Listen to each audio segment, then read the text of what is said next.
Is it possible that Knull, the eldritch god of darkness and the father of the symbiotes, actually got caught in the middle of the war with Asgard, and was part of Asgard's ancient, undisclosed past? We know that Odin's reign was built on secrecy and lies, and to this day, we still know frighteningly little about how Odin ascended the throne of Asgard, and what he did with his time as the monarch of the 9 realms. We've seen Odin's past be uncovered before, and there is an entire web of theories specifically tied to the notion that Odin's past is shrouded in secrecy and death. Some claim that he hunted the Infinity Stones, while others say that he went to war with Zeus and the Olympians. But today, we wanted to bring another planet into the mix. So come along with us today as we talk about the possibility and evidence to suggest that Odin actually pillaged the world of Clintar, and maybe the reason why the symbiotes are so sparse in the MCU. We know that the MCU is not afraid to take creative liberties with how it adapts some of its most famous elements, but one detail that has been conspicuously absent for far too long is the presence of the symbiotes. So far, we've only seen a few brief hints that they exist at all, and only official symbiote that we have seen in the MCU so far came from Sony's universe. At the end of No Way Home, we learned that Venom was camping out in the MCU while Spider-Man and Doctor Strange were attempting to wrangle the villains who had slipped through, and when he returned to his own timeline, he left a sample of the Venom symbiote behind. The implication here, of course, is that this symbiote will play a much larger role in the future.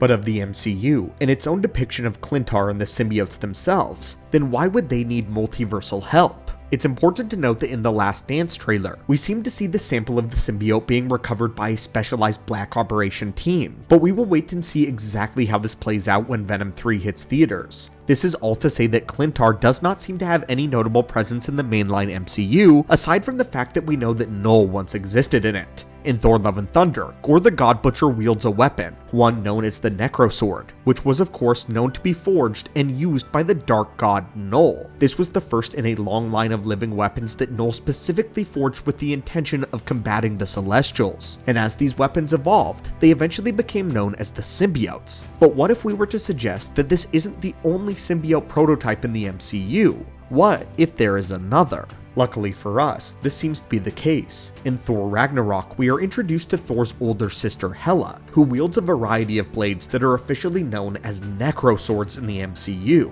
This is not speculation. These weapons are referred to as Necroswords by official accounts, so we are left to wonder exactly how and when she got her hands on this arsenal of incredibly powerful weapons, and what Hela's blades could have to do with the original symbiotes. The first Necrosword was forged by Knull, which was a living weapon.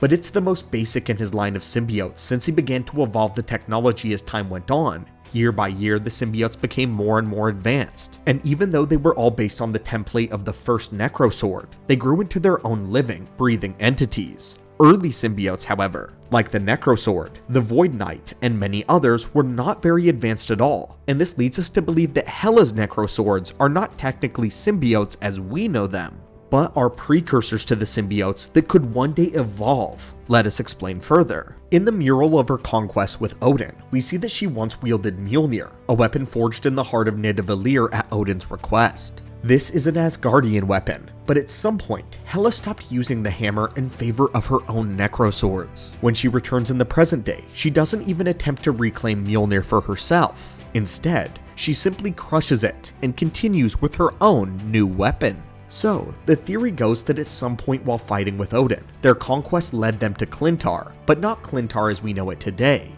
In the present, Clintar is a vast, life-filled world of symbiotic foliage and organisms. It is its own planet with an ecosystem and weather patterns, but back in this day, this was not so true. After beheading the first Celestial, Knull repurposed its head and made it into his own personal forge. It would be in this head where he would workshop and create his first symbiotes, tempering the blade of the Necrosword with the essence of the fallen Celestial. Eventually, the head would end up becoming nowhere, but we covered that full story in another video that we encourage you to check out if you're interested in that story. But is it possible that in their conquests, they encountered Knull, whether he was still living in the head of nowhere, or was first forming on the planet of Clintar? At this point in the timeline, the first Necrosword had already been completed, hence why Gorr the God Butcher was able to get his hands on it in Thor Love and Thunder, but Knull was nowhere to be seen.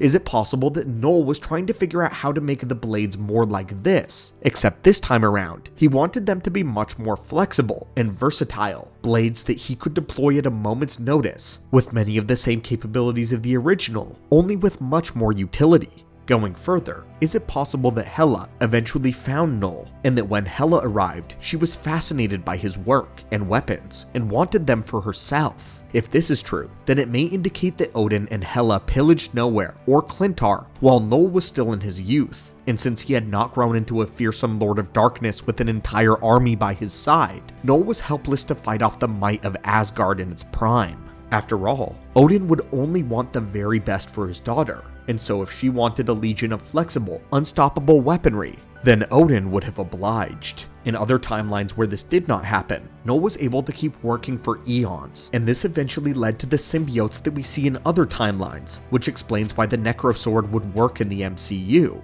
They seem to have functionality as the symbiotes do, only with the limited flexibility and malleability, with none of the personality and sentience of the other symbiotes. Most symbiotes are essentially liquid, and it seems like Hela's swords are not quite there yet.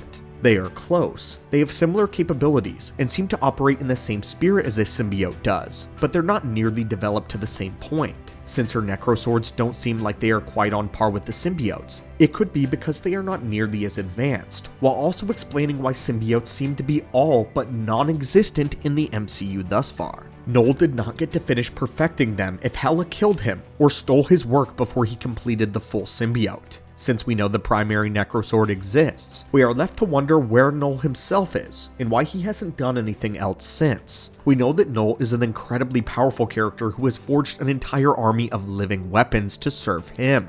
Every symbiote we know of, and every symbiote character that we know and love can trace their origins back to Knull. So even though we don't see him personally, his fingerprints can be felt all over the Marvel multiverse. By all accounts, it seems like in the MCU, he decapitated Nowhere the Celestial, tempered the Necrosword into a fearsome, near-perfect blade, and then stopped. So far as we can tell, he hasn't done anything else of note in the timeline. So could this be why?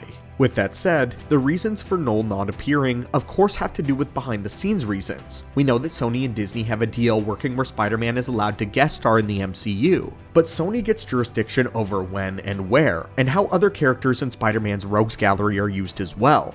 Knull, as well as his legion of symbiotes and symbiote characters, all fall firmly within Sony's grasp, which is why they're all over the Sony universe and nowhere in the MCU. If Marvel wanted to bring the entire planet of symbiotes to life, then they would need some significant leverage over Sony in order for this all to go down. But if Disney follows through with the introduction of the Clintar, they will have to answer to Sony at every step of the way. So for now, it remains seen whether Knull will appear in the larger MCU. In-universe, however, it's an interesting thought that Hela may have killed him. Thus, the naming of her iconic weapon, the Necrosword, and why the symbiotes have been completely absent from the Marvel Cinematic Universe. But anyway guys, what do you think of this fun theory? And do you think Knull was attacked by Hela and Odin, and this is why the symbiotes never completely evolved in the MCU?